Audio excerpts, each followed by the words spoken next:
Que le nom du Seigneur soit béni. Alléluia. Bonjour frères et sœurs. Bonjour, bonjour. Pour tous ceux que je n'ai pas encore vus, que le Seigneur vous bénisse richement et je vous souhaite une très bonne année en Jésus-Christ. Chaque année, on proclame cela. Chaque année, on dit oui, une bonne année, une bonne année. On est content que l'année commence. Et puis, au cours de l'année, on se refroidit. On se refroidit. Jésus revient. Jésus revient bientôt. Et il vient chercher une église glorieuse. Je dis une église glorieuse.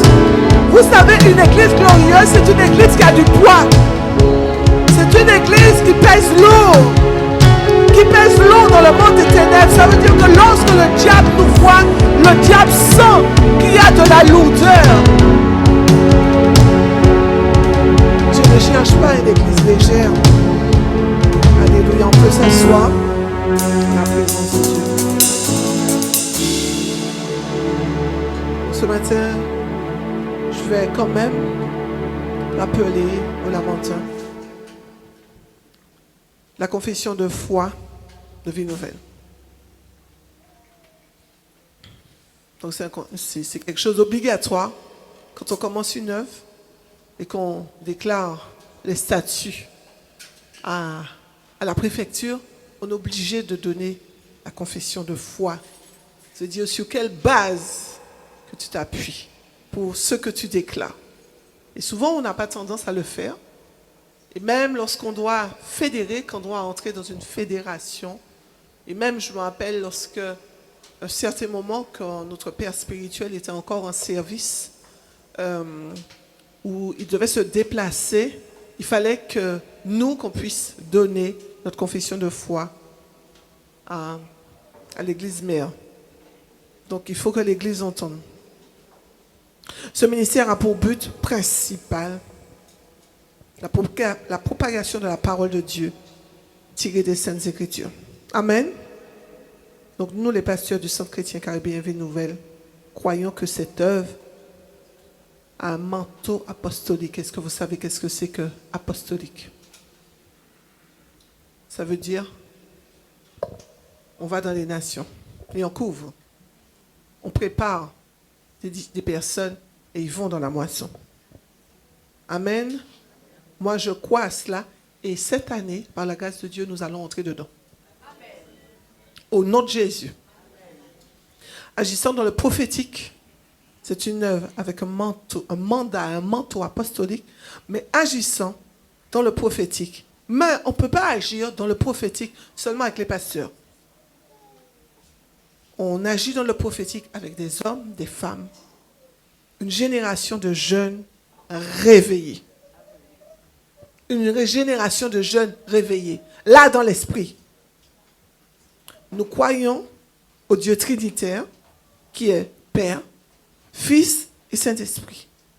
Nous croyons qu'un jour, que le Dieu trinitaire a envoyé une partie de lui, Jésus. Et Jésus n'est pas venu seul, il est venu accompagné du Saint-Esprit. Sur terre, pour s'offrir en sacrifice propitiatoire, afin que grand nombre soient sauvés. Ici, il n'y a pas assez de personnes sauvées.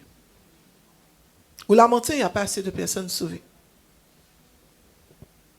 Il n'y a pas assez de personnes sauvées. La ville du Lamentin est la deuxième ville de la Martinique. Hein? C'est vrai qu'il y a des assemblées, mais les temps sont arrivés pour que des âmes se donnent à Jésus. Ça veut dire que c'est la mission de chacun. Tout à l'heure, je vais poser une question.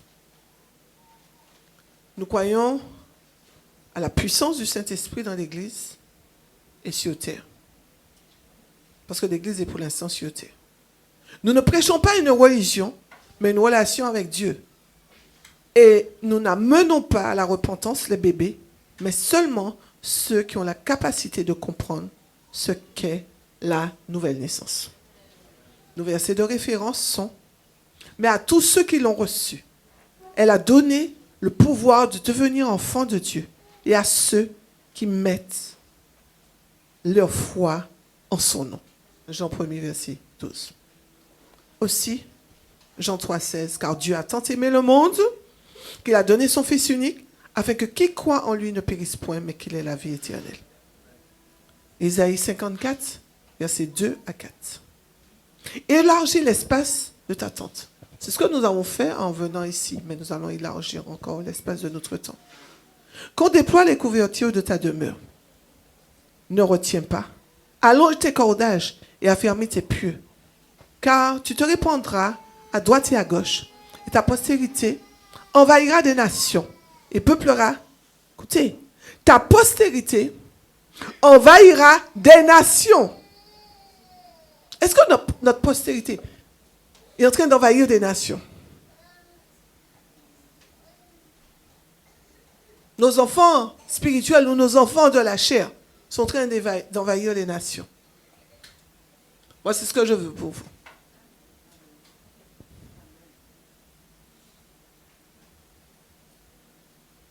Et peuplera des villes désertes.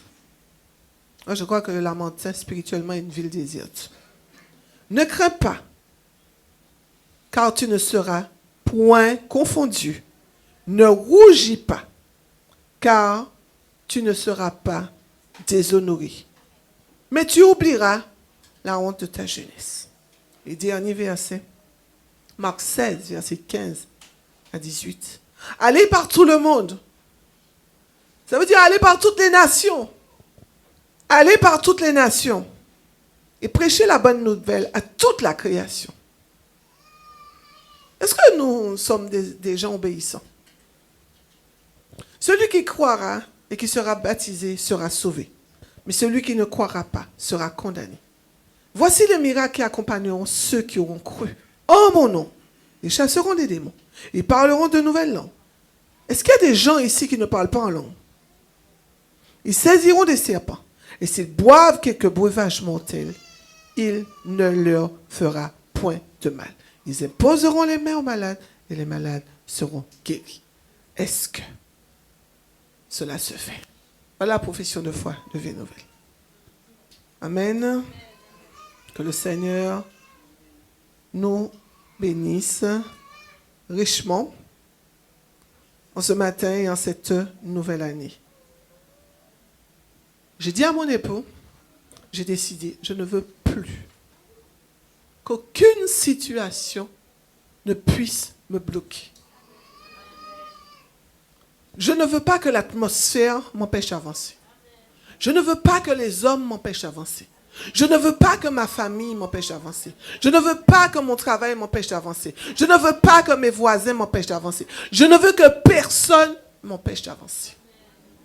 Je veux avancer avec Dieu. Je veux avancer avec Dieu. Je veux être lourde dans la balance de Dieu. Je ne veux pas être légère. Parce que si un vent passe, je serai emportée. Mais si je suis lourde dans la balance de Dieu, alors le vent peut passer, mais je resterai sur la balance. Je resterai en place. Parce que je suis lourde. Et vous savez, quand on est religieux, on est léger. Un religieux est léger. Je veux être quelqu'un qui emmène la gloire de Dieu. Mais je vais te dire, je ne pourrais pas emmener la gloire seule. La gloire vient avec un groupe de personnes. Nous allons faire une grande lecture. Dans Daniel, comme je disais à Sainte-Luce, cette année, le Seigneur me demande d'enseigner beaucoup sur Daniel, d'enseigner beaucoup sur Ézéchiel, d'enseigner beaucoup sur Zacharie, d'enseigner beaucoup sur Apocalypse. Parce qu'on n'est pas en train de préparer un peuple à rester sur terre. Si vous voulez rester sur terre, c'est vous. Moi, je veux monter. Si je suis léger, je ne monterai pas. Parce que pendant que je monte, le vent va m'emporter. Parce que certainement, lorsque Jésus reviendra, il y aura un grand vent. On pense que quand Jésus reviendra, c'est comme là, maintenant, là, oui, tranquille. Et puis, non, c'est pas comme ça, non. Quand Jésus est mort, vous avez vu ce qui s'est passé à Jérusalem, le tumulte, le voile du temple. Et les morts ont ressuscité. à Jérusalem, il y a eu un grand fracas.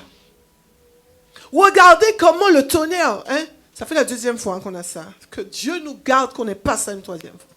J'avais dit, Seigneur, mais ça c'est des signes. Et le prophète Pierre-Daniel Martin me disait, c'est un signe pour vous. C'est un signe et je le prends. Je le prends. Et je le prends pour mon époux. La première fois que la foudre est tombée devant notre maison. Mais devant, dans la rue de notre maison, pour ceux qui connaissent. Tout ce qu'on avait, ordinateur, tout ça s'est éteint. Tout système de vidéosurveillance. Tellement qu'on a voulu retourner sur la vidéosurveillance pour voir ce qui s'était passé. Tout. Il y a eu un temps d'arrêt. La foudre est tombée. Et nous tous, on a été projetés au sol. Moi, j'ai senti ce jour-là, j'ai du mal à reprendre ma respiration. C'est là que j'ai compris que certaines personnes, quand ils meurent dans un avion, ce n'est pas forcément parce que l'avion s'est fracassé, mais c'est l'onde de choc. Ton corps explose. Parce que ton être intérieur ne peut pas supporter l'onde de choc. Donc ce jour-là, moi, je pensais qu'on allait mourir. Parce que je n'arrivais plus à retrouver ma respiration. Et il fallait entendre les cris qu'on a eus dans la maison. On allait à l'église. C'était un vendredi soir. Ça a été la détonation qu'il y a eu a été entendue dans plein d'endroits dans le sud. Et les gens ont entendu la déflagration d'une manière extraordinaire. Mais imaginez que ça se passe devant chez vous. Ce que ça peut faire. Ça fait quelques années de ça. Et cette année, on a eu la même chose. J'ai entendu une bombe exploser. Mais pour moi, on avait miné ma maison. Et c'était la même réaction. Et c'est là qu'après, quand mon époux est monté, il me dit, mais la foudre est descendue sur nous. Et on n'avait pas compris. C'est quand on est retourné, là, cette fois-ci, Dieu a permis qu'au niveau de la vidéosurveillance, qu'on voit que c'est entré dans la maison. Et nous étions sur la terrasse ce jour-là. Les enfants et moi, on était en train de parler. Mais on ne parlait pas de n'importe quoi. Parce que quand on parle souvent du Seigneur. On parle souvent du Seigneur. Et d'ailleurs, je dis à mes enfants, vous savez, je suis dans une période d'examen de théologie. Je leur dis hier soir, vous parlez trop dans ma tête. Mais chaque fois, ils viennent me voir, me parler du Seigneur. Mais gloire à Dieu! J'ai 2 semaines pour pouvoir valider les choses, que Dieu me garde et me donne du courage. Amen. Mais nous parlons de la gloire de Dieu. Et je dis, Seigneur, merci de ce que nous étions en train de parler. De ta gloire, Seigneur. Quand ça s'est passé, cette foudre est descendue. Et Pierre-Daniel Martin disait, quelques jours avant nous, alors qu'il était dans un direct avec un prophète, serviteur de Dieu, la foudre est tombée dans son jardin. Il m'a dit, c'est un signe prophétique. C'est un signe que Dieu veut faire des choses nouvelles avec vous. Que nous ne soyons pas trouvés légers devant Dieu. Amen. Et frères et sœurs, si la foudre, je ne souhaite... Dieu, je crois que Dieu a voulu nous faire encore une deuxième fois sentir ce qu'est la foudre. Si la foudre peut agir autant sur le corps et qu'on entre dans une phase où, je veux dire qu'on n'a même pas l'impression qu'on est sur terre. Imaginez le retour de Jésus. Comment ce sera? Et ça va se faire tellement vite que Dieu puisse nous donner à ne pas être léger. Nous irons dans le livre de Daniel, Daniel 5, versets 18 à 31. Je vais prendre aussi sur ma Bible, si ce n'est pas la même version.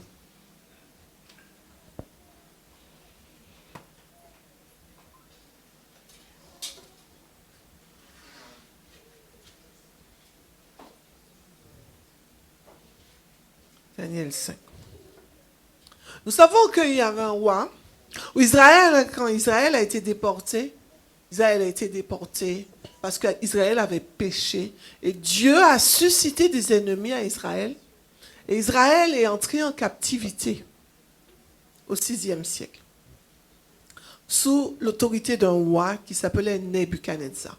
Et nous connaissons l'histoire de Nebuchadnezzar, ce que Dieu a fait, de ce que Dieu a frappé Nebuchadnezzar parce qu'il était orgueilleux. C'était par sa propre puissance.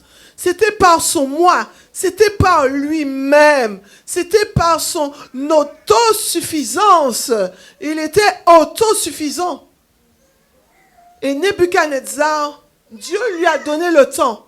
Dieu, ça faisait un moment que Dieu observait. Vous savez, tout n'est pas écrit dans les Écritures. Dieu nous observe. Il compte. Il regarde. Il compte. Il pèse. Et quand ça fait un moment qu'il compte, qu'il pèse, un certain moment, il arrête ou il divise. Même dans le foyer. Dieu donne des avertissements. Dieu donne des avertissements. Il compte nos œuvres dans le foyer. Il pèse nos œuvres dans le foyer. Et à un certain moment, Dieu nous parle des fois dans le foyer.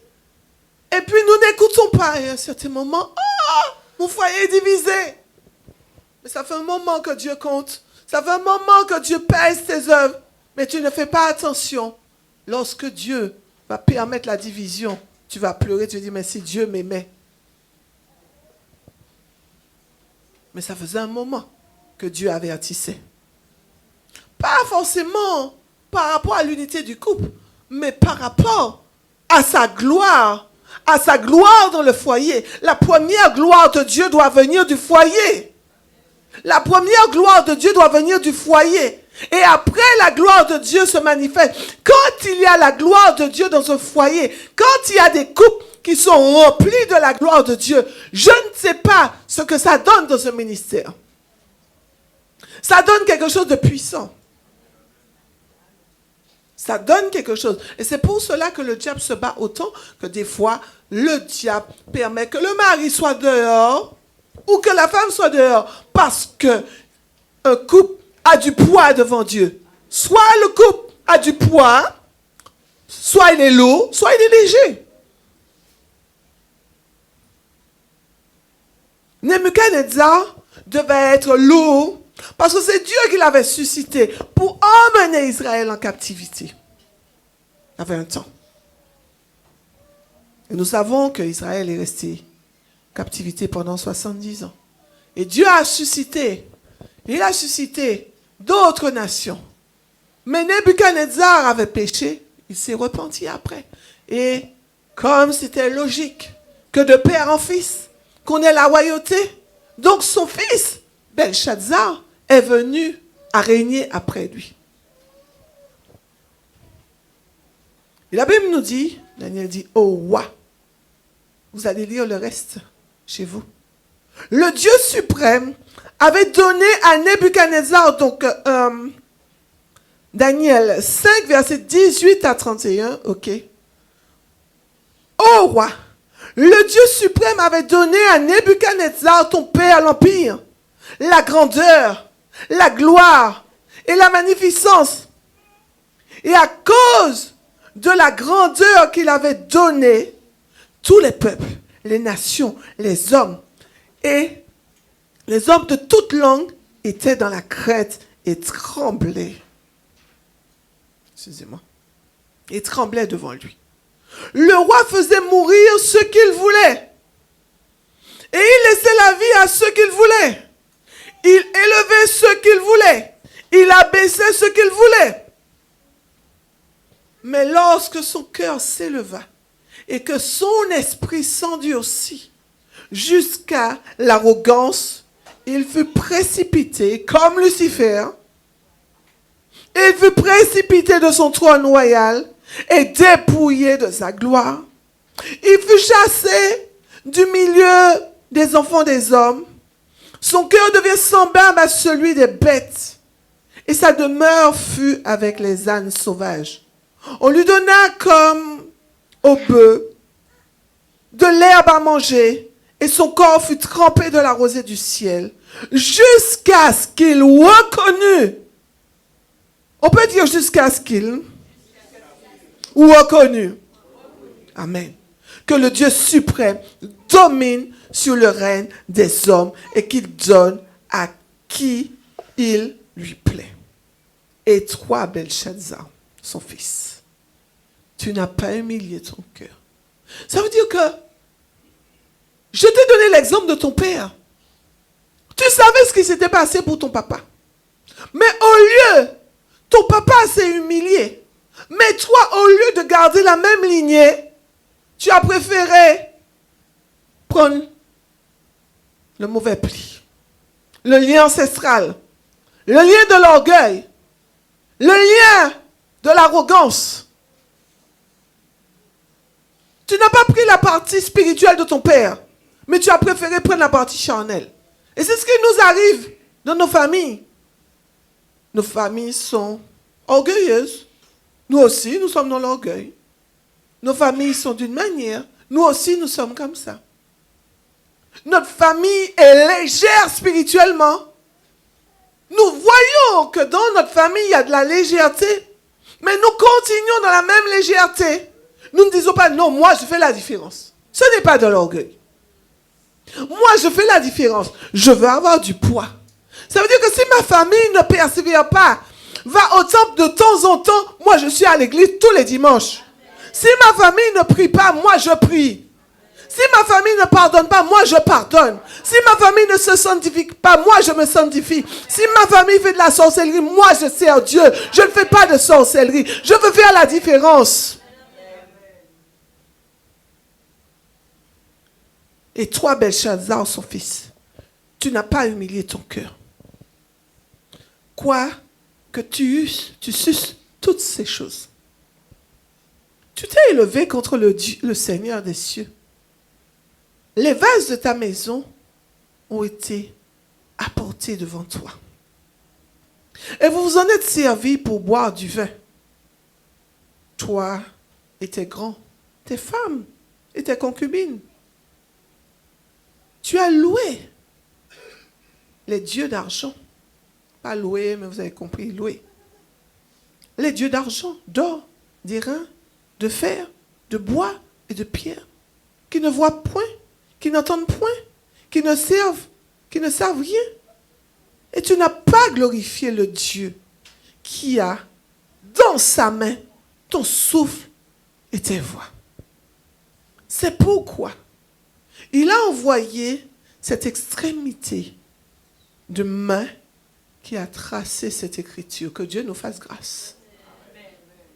Que nous ne voyions pas le doigt de Dieu dans un de nos songes ou même en vision, que nous voyions quelque chose d'écrit avec le doigt de Dieu à notre sujet. Moi, je veux que le doigt de Dieu écrive de bonnes choses à mon sujet.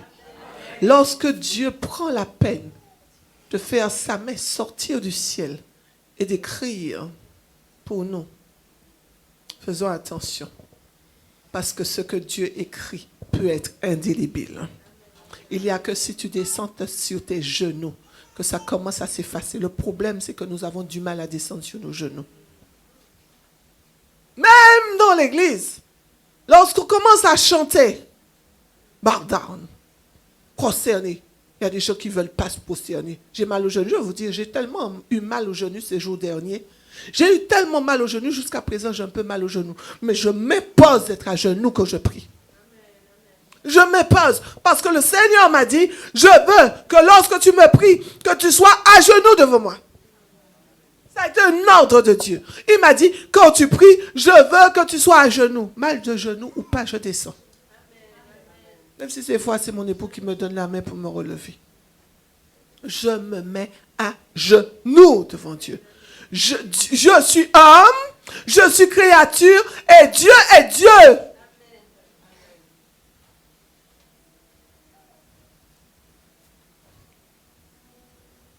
Dis, voici l'écriture qui a été tracée. Parce qu'il ne comprenait pas certainement, peut-être que c'était en hébreu, en langage du ciel ou en hébreu, ou encore l'écriture du ciel. l'écriture du ciel. Et ce qui était écrit, que le roi ne comprenait pas, c'était écrit compter, peser, diviser. Dieu parle en codé. Tu peux dire ça à quelqu'un, Dieu parle en codé. Dieu parle en codé. Je vais vous dire quelque chose. 2025, ce ne sera pas 2024. Dieu va compter, Dieu va peser, mais Dieu va aussi diviser.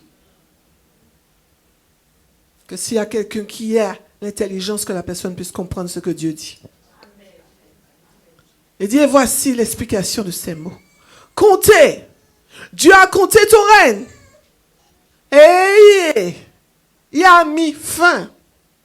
Vous imaginez, vous pensez, frères et sœurs, que Dieu n'avait pas averti Belshazzar? Oui, Dieu avait averti. Dieu avertit toujours. Dieu avertit toujours. Et il te fait faire un songe. Mais tu ne comprends pas le songe. Va voir quelqu'un qui a reçu la révélation. L'interprétation des songes. Il t'a averti en songe. Il t'a averti sur la route. Il t'a averti sur beaucoup de choses. Tu n'as pas pris garde. Il y a une prière que j'ai dit, que je dis encore. Nous vivons. Oui, Dieu a nos vies entre ses mains. Mais tu vis, tu ne demandes pas au Seigneur de te garder en vie. Et tu vis. Tu ne demandes pas à Dieu, Seigneur, permets-moi de vivre longtemps. Tu as le devoir de demander au Seigneur de te permettre de vivre longtemps, mais pas pour faire n'importe quoi. Sache que si tu fais n'importe quoi, tu peux prier 20 ans. Seigneur, garde-moi en vie. Dieu va te retirer le souffle quand il veut. Oui, c'est toujours quand il veut. Mais quand tu pries et que tu as du poids devant Dieu, tu as du poids devant Dieu, tu as du poids dans le service de Dieu, tu as du poids sur terre. Alors, quand tu pries, tu dis, Seigneur, garde-moi encore dans cette enveloppe. Dieu peut tenir compte.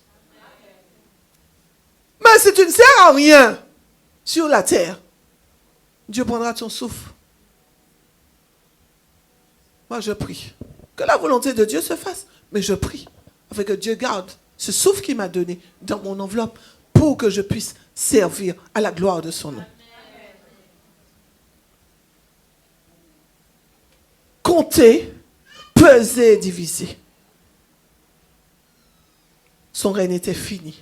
Le Seigneur n'a pas dit, au travers de Daniel, et vous imaginez, il voulait l'interprétation, valait mieux qu'il n'ait pas l'interprétation.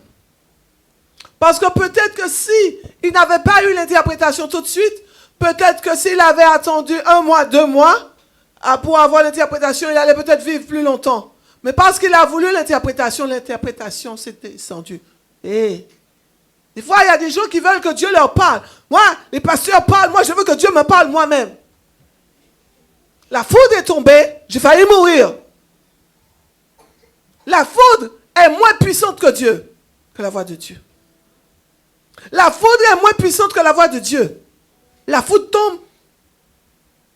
La foudre tombe, j'ai failli faire un arrêt cardiaque. J'ai failli faire un... Je suis resté pratiquement. Mon rythme cardiaque, je ne peux pas vous dire. Mais j'avais du mal à retrouver ma respiration. Et c'est comme ça que j'ai compris, comme je vous disais, que certaines personnes meurent parce qu'ils n'arrivent pas à reprendre leur souffle. Vous imaginez, on vous donne un coup de poing. Vous savez, j'ai connu ça. J'étais petite fille, je vivais chez ma maman. Mon beau-père avait un mouton. Il donnait des coups de tête. Vous connaissez ça? Quand le mouton vous donne un coup de tête à l'arrière, il prend de l'élan, boum! Il vous donne un coup de tête. Vous tombez par terre. Quand vous tombez par terre, vous tombez sur le ventre, il continue à vous frapper. Il vous coupe le souffle. Moi, je vous dis, j'ai eu à ramper. J'ai eu à ramper pour pouvoir, parce qu'un mouton a failli me tuer. Vous n'arrivez plus à retrouver la respiration. C'est comme ça que certaines personnes meurent. Si Dieu te parle audiblement pour te dire d'arrêter quelque chose, il peut le faire avec douceur. Mais si la colère de Dieu descend, tu meurs. C'est pour ça qu'il y a des gens, ils font n'importe quoi. Merci Jésus, hein? On peut dire merci Jésus, hein? Parce que c'est Jésus que, quand Jésus sait Il t'a destiné pour le ciel. Jésus va vers le Père et il dit au Père, attends, attends, attends. C'est Jésus qui dit au Père, attends. Attends encore un moment. C'est comme une maman. Quand le papa veut donner la fessée, souvent c'est la maman qui dit, mais non, attends, donne-lui encore une dernière chance. Amen. Jésus est comme la maman. Qui dit, mais non. Parce que le coup, je peux vous dire, comme mon époux donnait un coup de ceinture, c'était un seul coup de ceinture. Dieu c'est ça. Et Jésus vient et dit, attends. Ou si tu veux lui donner une fessée, donne le coup de ceinture moins fort. Parce qu'un papa qui frappe peut tuer. La force du père dans les bras, c'est quelque chose de puissant, n'est-ce pas? Dieu a donné à l'homme la force dans les mains. Il a donné à la femme la force dans les jambes pour pousser, pour les accouchements. Mais le père, la force est dans les bras. Hein? Un homme qui vous donne un coup de poing, vous pouvez le sentir, n'est-ce pas? Alléluia. Cet homme n'a pas su. Il n'a pas su comprendre le message que Dieu lui donnait. D'ailleurs, il n'a pas régné autant de temps que son père. Il a continué à vivre mal, à faire ce qui ne glorifiait pas Dieu. Et c'est ce qui nous arrive aussi. Belshazzar était roi, mais il n'était pas de la famille de Dieu. C'était un Chaldéen, c'était un Irakien. Et Dieu avait décidé de mettre sa grâce sur seulement le peuple hébreu. Cependant, tu peux être d'une autre nation, tu peux être du monde, mais Dieu restera toujours le Dieu des hommes. C'est lui le seul créateur de tout homme, de toute chair sur la terre. Même si tu ne veux pas de Jésus, tu veux peut-être Jésus tend ses mains pour toi, tu ne veux pas de Jésus, ça n'empêche pas que Dieu est ton créateur. On sera obligé de passer à la caisse. Amen.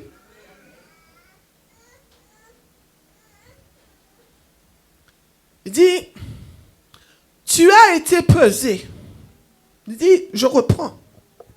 Comptez, Dieu a compté ton règne. Et il a mis fin. Pesé. Tu as été pesé dans la balance de Dieu. Je vais rajouter de Dieu. Ah. Et tu as été trouvé léger. Comme une feuille divisée. Ton royaume sera divisé et donné aux Médès et aux Perses, qui aujourd'hui l'Iran. Aussitôt, Belshazzar, parce qu'il avait dit au préalable que s'il y avait quelqu'un qui lui donnait l'interprétation de ce songe, qu'il allait honner cette personne. Il dit, aussitôt, Belshazzar donna des ordres. Et l'on revêtit Daniel de pourpre. On lui mit au cou un collier d'or. Pour les religieux, il ne faut pas mettre de collier. Il ne faut pas mettre de bijoux. Daniel était un homme de Dieu. Un homme qui avait la révélation. Il dit non. Dieu a dit de ne pas mettre d'or sur moi. Je ne veux pas ton or. Il mit au cou un collier d'or. Et on publia qu'il aura la 3e place dans le gouvernement du royaume. Hey, Dieu parle à quelqu'un ce matin. Dieu veut nous donner des rangs élevés. Qui était Daniel?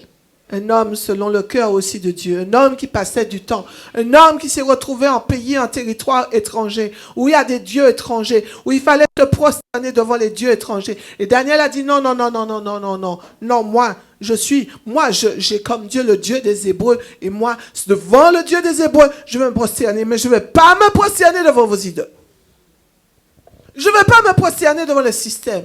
Oh, nous, Église, nous nous prosternons beaucoup devant le système. Daniel priait 3 fois par jour. Il laissait tout, il ne tenait pas compte des gens. Et les musulmans ne tiennent pas compte des gens. Les musulmans, au moment de la prière, le musulman met son tapis de prière. Si c'est ici, le musulman met son tapis de prière, dehors il prie, il ne s'occupe pas de toi, il prie 5 fois par jour, il met. Et lorsqu'il y a le ramadan, le musulman ne tient pas compte de toi, l'heure de la prière arrive, il prie, il met son tapis de prière. Nous jeûnons 40 jours. Et nous allons prier dans le centre commercial, nous allons prendre un petit coin, aller dans un petit coin pour prier, pour battre. Non, ne voulez pas, non, on ne veut pas que les gens voient qu'on prie. Parce que, c'est pas honorable. On va nous prendre pour des fous. La Bible dit, cette même nuit, Belshazzar, roi des Chaldéens, fut tué. Et Darius, le Mède, qui dit, en principe, on dit que Darius a été le fils d'Ahasuérus et de la reine Esther.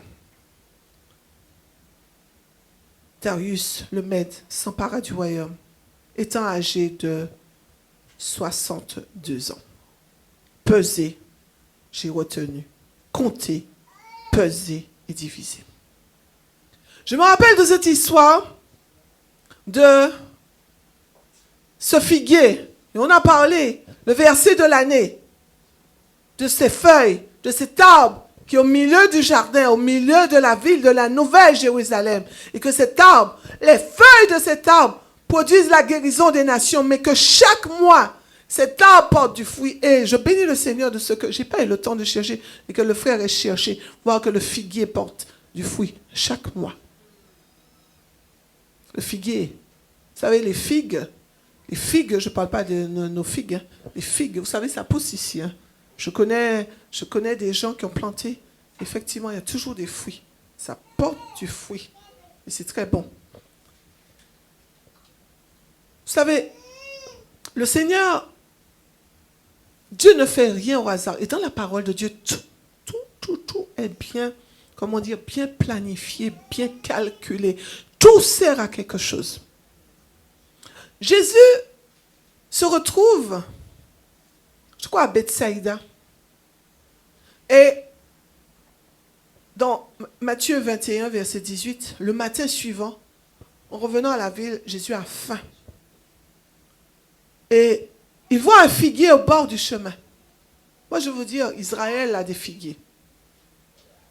Je ne sais pas, je n'ai pas fait attention pour voir s'il y a des figuiers partout, mais il y a des figuiers. On ne va pas trouver ça beaucoup chez nous, si nous on plante. Mais c'est un arbre qui pousse, comme nos tamariniers poussent, comme certains arbres chez nous poussent. Hein? Les kénétiers, nous avons des arbres, on n'a pas besoin de les planter, ils poussent en Martinique. Ça c'est, hein? D'accord? Ils poussent. Donc les figuiers, ça pousse en Israël. Et c'est Dieu qui a dit, c'est Dieu qui a décidé que le figuier porte du fruit chaque mois. On ne sait pas ce qui s'est passé le matin.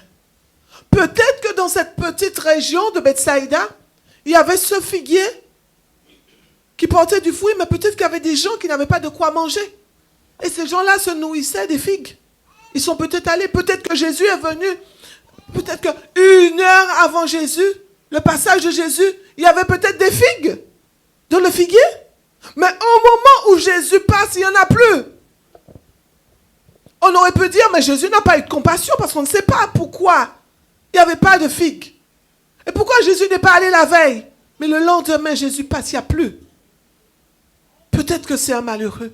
Peut-être que c'est quelqu'un qui avait faim. Peut-être que c'était l'arbre fruitier qui donnait à manger qui donnait des fruits à toute la ville. Mais lorsque Jésus passe, il doit trouver du fruit en toi. Ce n'était pas le problème de Jésus. Ce figuier devait. C'est comme si que le figuier devait résister à quelqu'un, dire à cette personne, non, toi, tu ne touches pas à mon fruit. Celui-là, c'est pour Jésus. Il y a des fruits. Dieu nous demande de porter du fruit. Mais le problème, c'est que nous ne sommes même pas conscients. Est-ce que des fois même, pour citer, nous ne pouvons pas citer les 9 composants du fruit de l'esprit? Moi, je crois que chaque mois, nous devons porter du fruit. Mais dans le fruit, quand Jésus vient pour pouvoir prendre le fruit, il doit avoir 9 compartiments. S'il y a 6 compartiments, ton fruit n'est pas bon. C'est 9 compartiments. Et on ne connaît pas. On ne connaît pas assez la parole. On connaît toutes sortes de choses, mais on ne connaît pas assez la parole. Jésus trouve que des feuilles. Il est venu, il a cherché, il a compté. Et il n'en a pas trouvé. Il a vu que des feuilles. Il a proclamé que ce figuier devait disparaître. Et pourquoi Jésus n'a pas dit, mais comme Jésus sait que c'est un arbre qui porte des fruits tous les mois, mais le mois prochain. Et c'est ce que nous avons souvent nos excuses. Dieu connaît toutes choses, n'est-ce pas? Dieu connaît toutes choses. Je n'ai pas été assez spirituel. Je n'ai pas assez lu la parole. Je n'ai pas assez prié. Je n'ai pas été assez fidèle. Je n'ai pas été assez... Mais Dieu connaît toutes choses parce que Dieu est bon. Et on tombe dans une routine. Et on descend, on descend, on descend, on descend. Alors que tu es censé monter, monter, monter, monter, monter, au point que l'atmosphère doit être saturée par ce que tu produis. Je vais vous dire quelque chose. S'il y avait plus de poids, dans cette œuvre, alors je crois qu'on aurait déjà saturé beaucoup plus l'atmosphère. Nous sommes appelés à saturer, à saturer, à saturer, à saturer. Dieu compte. Il compte nos œuvres. Et chaque jour, et sache que le jour du jugement, Dieu va te mettre, il va mettre devant nous, devant toi, devant moi. Il va te dire, en telle année, tu as produit 0 fruit. Combien de fruits? Combien de fruits? Vous savez, nous avons mis en place, et quelqu'un m'a dit ça, de ma famille. Au fait, une de mes filles m'a dit, au fait, maman, nous avons mis un challenge en place pour une âme par mois. Il n'y a pas eu ça. Là, le Seigneur dit 12 âmes par mois. C'est un challenge. Dieu nous a dit, faites un challenge biblique. Faites un challenge biblique. On a vu beaucoup de personnes commencer au fur et à mesure. Vous savez, 3 personnes sont arrivées à la fin du challenge. 3 personnes. 3 personnes seulement. Un challenge biblique. Il y en a de ceux qui n'ont même pas commencé. Et le Seigneur mettra devant nous. Il mettra devant nous. À partir de l'année que tu t'es donné à Jésus. Il y a 12 mois dans l'année. Je vais te dire combien de fruits que tu as portés en janvier. Si tu as donné ta vie à Jésus en mars. Combien de fruits que tu as portés en mars? Combien de fruits que tu as portés en avril? Parce qu'au moment où tu as donné à Jésus ta vie, tu deviens un disciple. Tu es un disciple. Tu n'as pas porté de fruits. Tu n'as pas porté de fruits. Tu n'as pas emmené des âmes. Tu n'as pas prêché ma parole. Tu ne m'as pas adoré. Tu n'as pas lu ma parole. Tu n'as pas été fidèle. Que Dieu puisse nous dire le contraire. Dieu est en train de compter. Est-ce que tu as entendu, mon frère, ma soeur? Dieu compte. Dieu compte combien de fruits que tu as dans ton arbre. Dieu compte. Est-ce que tu as des fruits ou tu as des feuilles? Combien de personnes que tu as évangélisées depuis 4 jours? Nous sommes aujourd'hui 5 janvier. Tu as rencontré plein de personnes. Combien de personnes que tu as évangélisées? Combien de personnes que tu as parlé de Jésus? Combien de personnes que tu leur as dit? Tu as dit à cette personne que Jésus les aime. Les gens ont besoin de Jésus. Hein? Des fois, les gens vous montrent qu'ils n'ont pas besoin de Jésus. Quand vous leur parlez de Jésus, ils mettent un visage monstré. Mais ce n'est pas eux. C'est l'esprit qui est en eux qui vous montre que leur vie, voilà. Et ça vous arrête. Ne vous arrêtez pas sur le visage des gens pour ne pas leur donner Jésus. Chaque conversation que vous entamez avec quelqu'un, vous devez parler. Mais la parole doit être en vous. Vous savez, des fois, on blablate. La parole. Personne ne peut convaincre personne avec des paroles. On peut convaincre les gens seulement. C'est la parole qui convainc. C'est la parole qui justifie. C'est la parole qui convainc de péché, de justice et de jugement. C'est la parole. Nous avons des contacts. Mes enfants me disaient, combien de contacts que j'ai sur mon portable? J'en ai plein. Moi, je vais vous dire, Tout le temps, j'épluche. J'ai mon ancien professeur de piano. Ça arrive des fois. Je lui envoie. Je lui glisse un petit message. Dernièrement, il a rencontré notre fille. Et il dit à notre fille, il faut que je vienne visiter. Parce que j'ai besoin de ça. Mais il faut tout le temps renouveler. Mais on commence. Ah mais non, il ne va pas accepter. Qui te dit qu'il ne va pas accepter? Moi, je vous dis, j'ai des voisins. Je n'ai jamais parlé à mes voisins de Jésus parce que personne ne se côtoie dans le quartier. Moi, cette année, que Dieu me fasse grâce de prêcher l'évangile. Il y a un monsieur, peut-être qu'un jour, il peut tomber sur ma vidéo, je ne sais pas qui est-ce qui suit. Il était soi-disant ami avec mon époux, mais le Seigneur m'a fait des révélations à son sujet il y a 2 jours. Et j'ai compris pourquoi il en veut à mon époux. Et il a déjà utilisé toutes sortes de choses. Je vais vous dire quelque chose. La prochaine fois que je tombe nez à nez avec lui, je lui dis, qu'est-ce que mon époux t'a fait? Tu ne l'aimes pas, mais Jésus t'aime. Et je lui prêche Jésus. Je veux que lorsqu'il me voit, qu'il soit déstabilisé parce que je vais lui donner Jésus. Je veux qu'il soit déstabilisé. Je donne Jésus à tout le monde. C'est ce que j'ai. Tu donnes ce que tu as. J'ai Jésus, je donne Jésus. Amen. Vous voyez les gens là qui nous persécutent par ci, persécutent par là. Jésus, ils ont besoin de Jésus. Tu t'as mis dans une famille. C'est pour que tu puisses prêcher dans ta famille. Il t'a mis sur terre. C'est pour que tu puisses prêcher sur terre. Il t'a mis dans un travail. Peut-être que tu es à la retraite. Ma soeur, tu es dans une maison. Une maison d'accueil de retraite. Prêche Jésus aux gens qui sont à côté de toi. On n'est jamais trop vieux pour parler de Jésus. Dieu nous a mis sur terre, c'est pour quelque chose. Tu n'es pas à Jésus pour rien. Amen. Et le Seigneur nous dit qu'il va nous peser. Et il est déjà en train de nous peser. Nous sommes déjà sur la balance de Dieu. Il y a des gens qui seront plus lourds que nous. Il faut toujours que la balance soit équilibrée. Vous connaissez ça. Il faut que la balance soit équilibrée. Mais Dieu va prendre de ses enfants, il va les mettre sur des balances. Et on va voir. Il y a peut-être des balances qui ne vont pas bouger du tout. Parce que c'est tellement léger qu'il n'y a pas assez de poids. La balance ne va pas bouger. Mais il y a de ceux que la balance va bouger. Mais sache que là, celui qui est lourd, quand tu vas le mettre sur la balance, et l'autre qui est léger, le poids de ce qui est lourd peut faire envoler l'autre. Dieu nous pèse chaque jour, chaque mois, chaque année. Amen. La Bible nous dit, et je vais terminer là-dessus. La Bible nous dit dans Matthieu 13, verset 12. En effet, celui qui a quelque chose, on lui donnera encore plus. Est-ce que tu as entendu? Celui qui a quelque chose, on lui donnera encore plus. Et il aura beaucoup plus. Mais celui qui n'a rien, on lui enlèvera même le peu de choses qu'il a. C'est ce que nous souhaitons. C'est pour cela que dans l'église, je ne parle pas du monde. Le message, c'est pour l'église.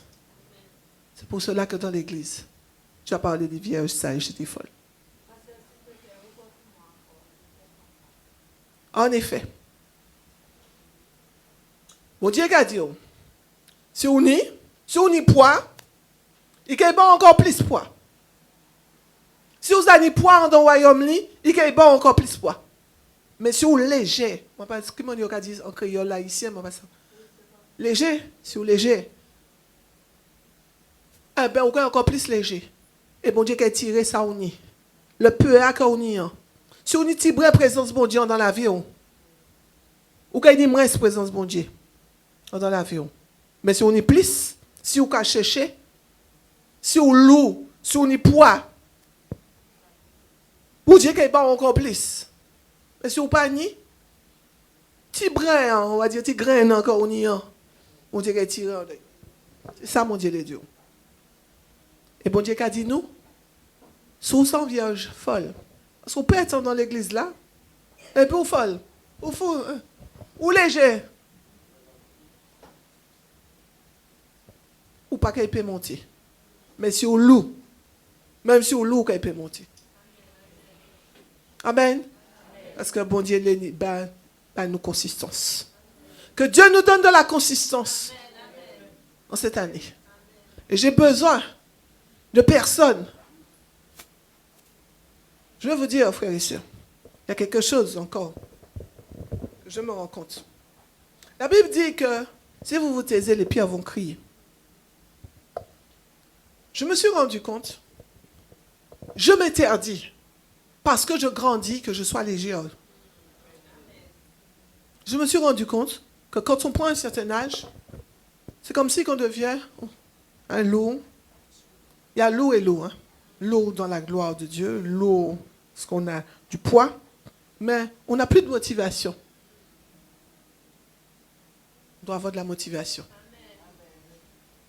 Quand je regarde le pasteur Yves, je dis, mais c'est pas possible, le bonhomme ne s'arrête pas. Il est comme une pile. Il est comme une pile. Il me dit, voilà, je me prépare pour la réunion pour demain. Hier, je l'ai eu. Je me prépare pour la réunion. Il me dit, j'ai fait la rencontre de 2 Martiniquais. Je les aurai en cellule. Le bonhomme fait 400 km en voiture à rouler pour pouvoir aller s'occuper des arbres. Hé! Le bonhomme aura 76 ans. Il est plein de vie. Simplement, ses cheveux sont blancs. Mais le bonhomme, il a du poids dans le royaume de Dieu. Et nous avons 50 ans, 40 ans. Nous commençons. On descend. Hein?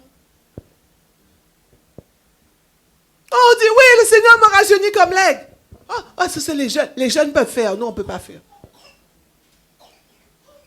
Si on se tait, les pierres vont crier. Il ne faut pas s'étonner que dans l'église, après, les jeunes prennent le pouvoir. Amen. Que Dieu nous parle en ce matin. On peut se mettre debout.